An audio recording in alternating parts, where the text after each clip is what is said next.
Let's get back to the question. So Law and Order statements were pretty solid.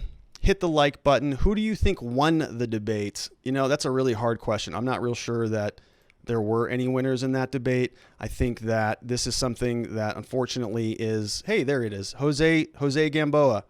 We got a test. There it is. It's popping up on the screen now. Thanks for letting me test that. So who do I think won the debate? I'm not real sure. I don't think that either of them won. I think that the only people who won were probably the people who didn't watch it. I think it was a very evenly split thing. I do think Trump was a little bit overly aggressive. I don't think it was a particularly good look for him. I think Joe Biden actually exceeded expectations from a lot of what I have seen from him in recent memory. At least in a lot of the clips that I see, he doesn't seem to be super on his game, but he showed up well yesterday. He actually, appeared and was coherent for the entire night, and he liked. I think he did a fairly good job. So I thought that was. I thought it was kind of an even split. I don't think any minds were changed yesterday. I think this was something that is going to, kind of further entrench people into their own perspectives. And that's just sort of what comes of it.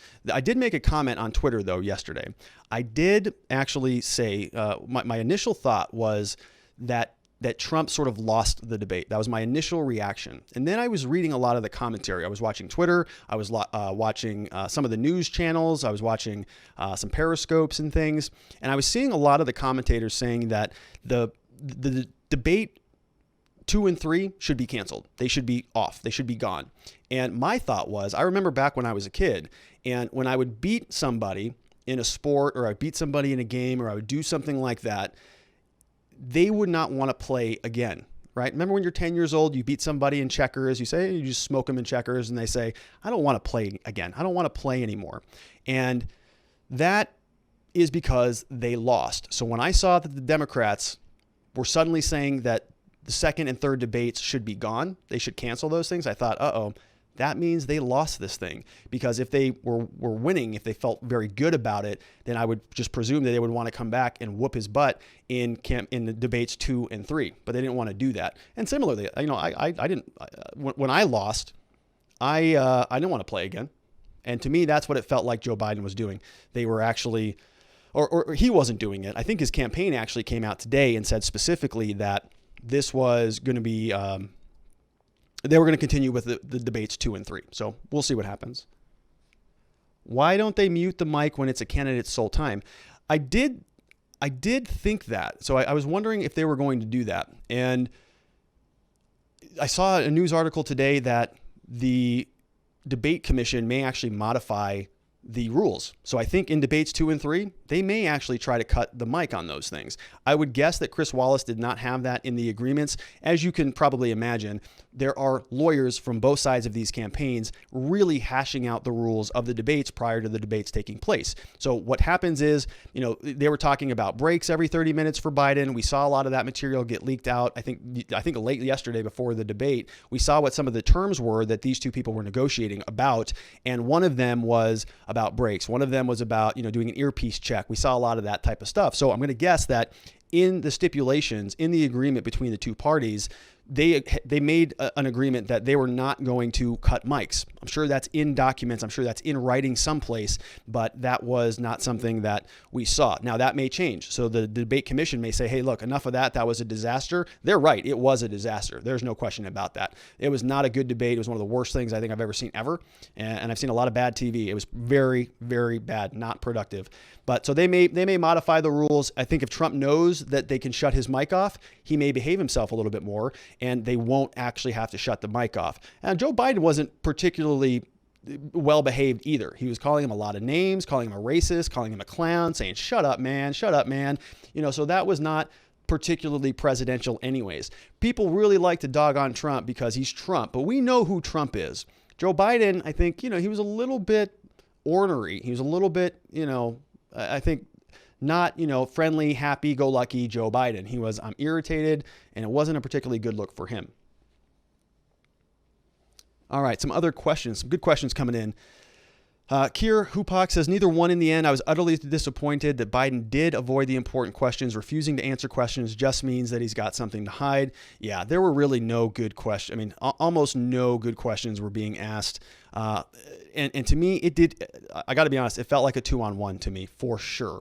And so when I was thinking about this debate, I was thinking Donald Trump came out way too hot. You know, from the very beginning, he was hot. He was going after Wallace. He was going after Biden. He started to interrupt him. This was clearly part of his game plan. And I think he sort of misread the room a little bit.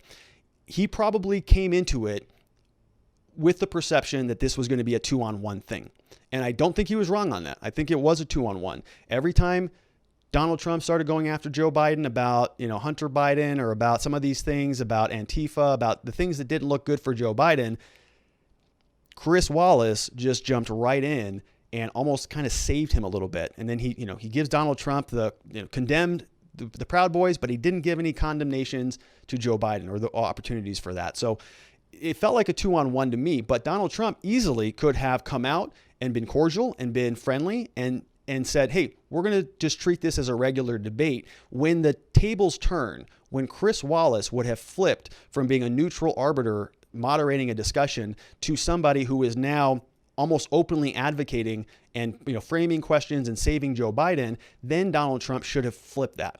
There was a point in the debate where Chris Wallace asked Donald Trump, he said, hey, do you want to come sit down in my seat? You want to come down there and be the moderator?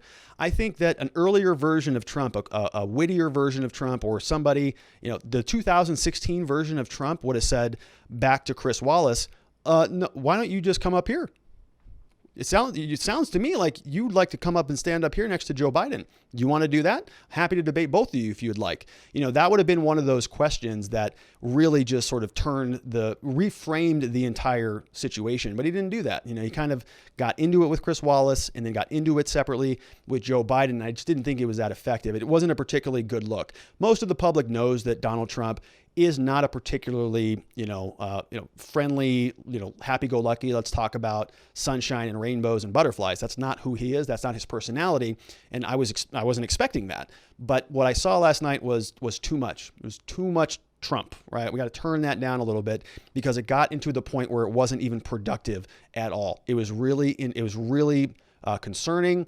I don't think he gave Joe Biden enough time to sort of dig himself into the holes that he would have dug himself into had Donald Trump just not kept interrupting him. So not a good look for him. Joe Biden, on the other hand, I can't say much about his performance either. I didn't hear any substantive questions. I don't think he answered anything that would make anybody change their minds to vote for him. I think he also came off as ornery, also came off as rude. Seemed a little bit scripted to me when he was doing that, the Beau Biden thing, no. It felt to me very fake. I don't think he looks particularly healthy. I think Donald Trump looked like he had a lot more natural energy than Joe Biden did. And, he looks to me like he's just not particularly healthy, and that's just a pure observation of his physicalities. I don't know, what his specifics are, but that was my take. All right, do you think going after Biden's son so much was a wise tactic? Mentioned once, okay, but wasn't it too much? Yeah, that's a good question. To me, it's hard to come to conclusions on that because I am somebody who is highly involved in politics, right? This is what I do for this show. We're talking about criminal justice reform every day here, but my day job is also, being pretty plugged into politics, a lot more local politics, a lot more learning about, the judges and the local elections. We have, a big county attorney race here. And so I'm just kind of naturally plugged into politics. So I know about Hunter Biden. Right, I know what that story says, or I've seen the headlines about it. I don't know specifically about it because I haven't really taken a deep dive into that, but I do know of it.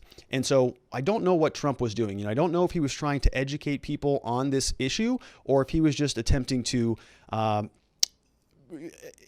just alert people about it. Like if 10 million people Google Hunter Biden, that's a pretty big win for the Trump campaign, right? And if 10 million people Google the Proud Boys, It's a pretty big win for the Biden campaign. So they're just trying to, just put those little nuggets into people's minds so that they can go out and find more information about it. Now, if you have never heard about Hunter Biden and you're watching this debate and Joe Biden just goes from talking about his dead son, who was a hero and died of brain cancer, I think it was, and Donald Trump's response to that back is, oh yeah, well, what about your cocaine head other son, who got discharged?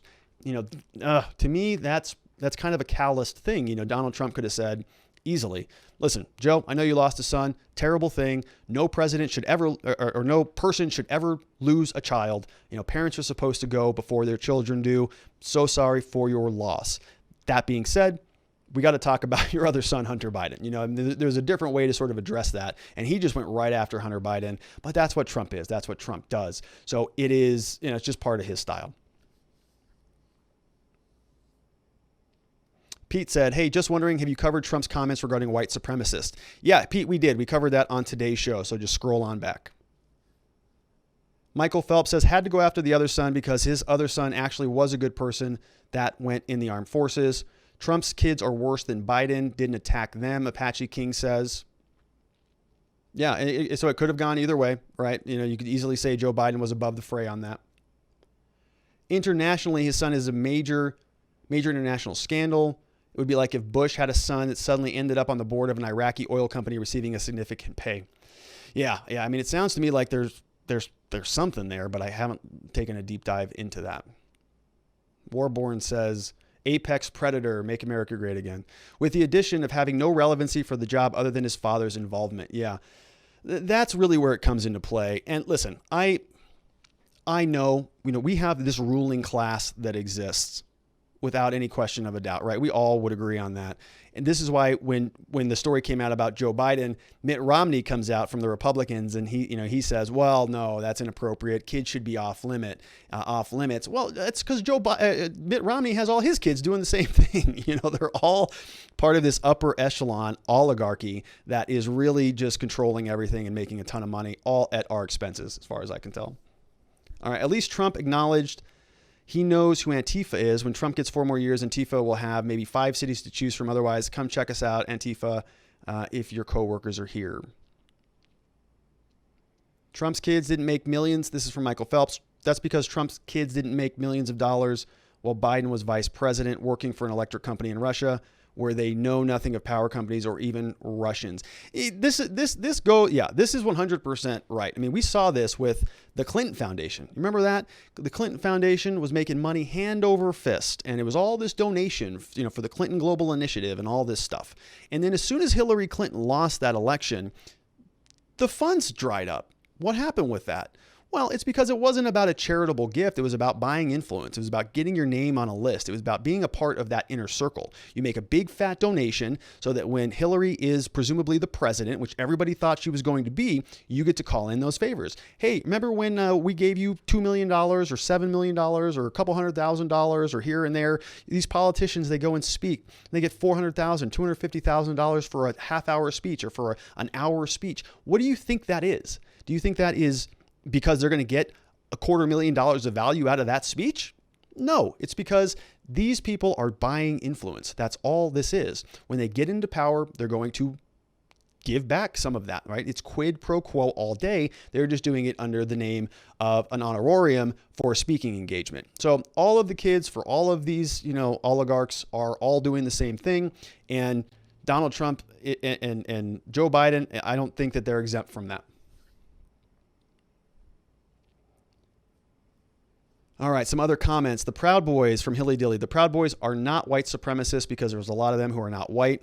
Yeah, we covered that a little bit today. I think the president is not white of that organization. It's a Afro-Cubano. So buying access. Can you talk about the New York Times of Trump's tax data disclosure? So I haven't looked into that a whole lot.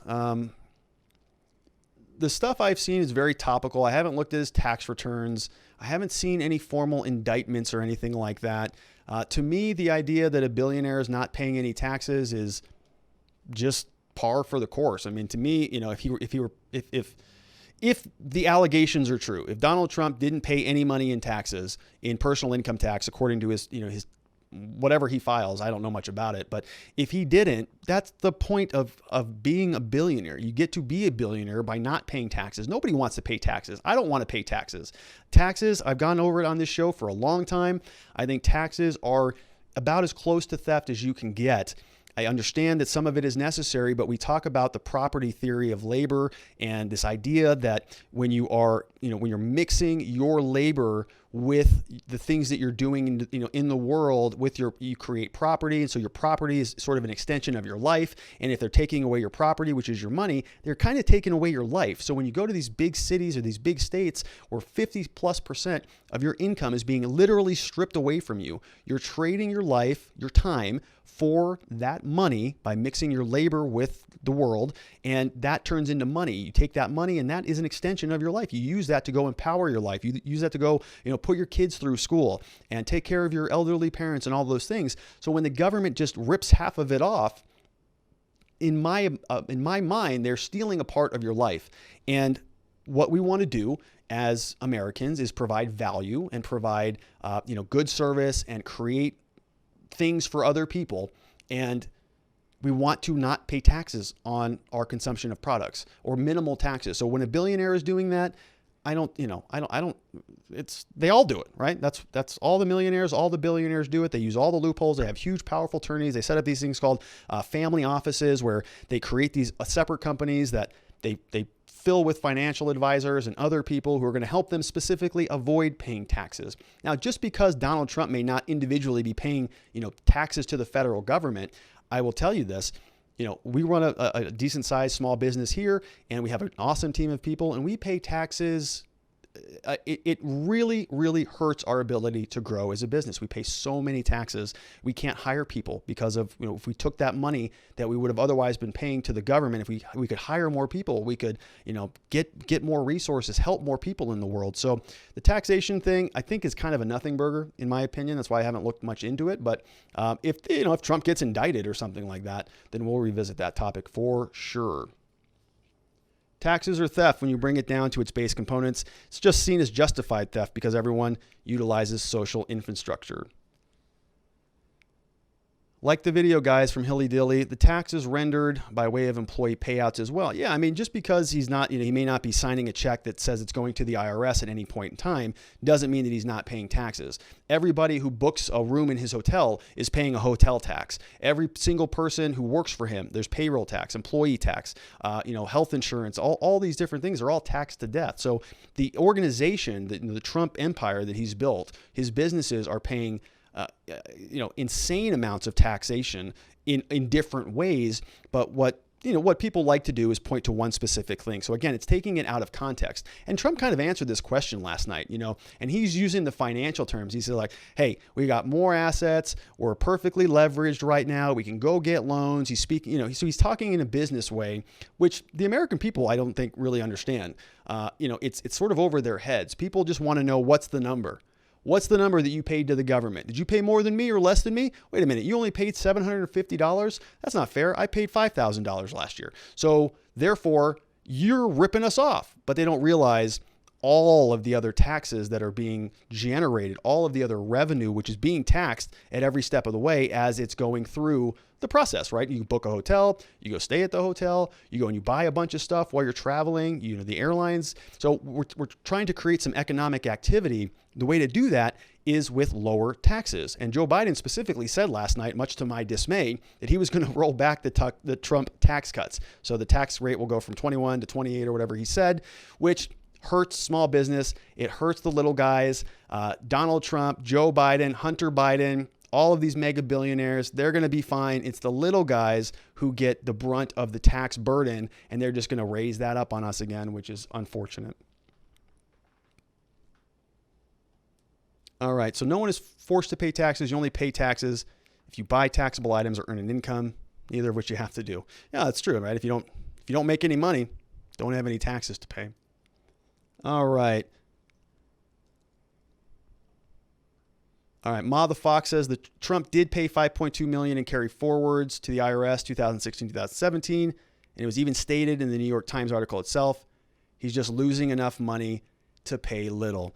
Yeah, and that's the other thing too, right? In a business, if you reinvest your money into growth, then that's you can make the argument with the IRS that that's not that's part of the business, right? That's growing the business, and that's good. The IRS wants to give you those incentives. Keep growing, hire more people, build more things, do great work, grow the business.